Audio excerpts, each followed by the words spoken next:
All right, imagine a business that pays you $1 million a year. It does $3 million in sales and has $2 million in expenses. Now, on first blush, you'd say, hey, I want that business, right? Sounds like a good business. But let me throw a wrinkle in this wrench. Imagine that same business now where you have to expend $2 million in the first day of the year, and you have to wait 364 days, and then on the 365th day, New Year's Eve, you get a $3 million check.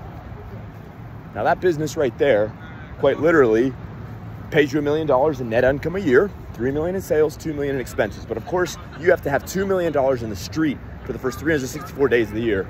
And by the street, I mean you have it expended out.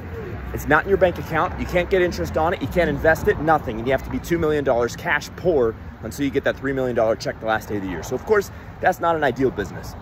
Now, how do you analyze businesses when you're looking at businesses to buy to ensure that it doesn't have this kind of financial profile? And the answer is the balance sheet.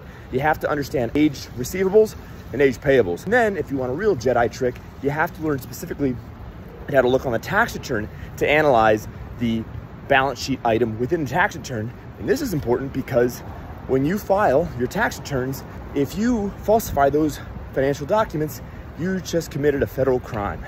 And so, by extension, it's a lot more risky to falsify your tax returns, which is why you always want to look at this portion of the balance sheet on the tax return to ensure that you understand the true financial nature of the business. All right, that's it for this one. If you like this kind of content, follow for more.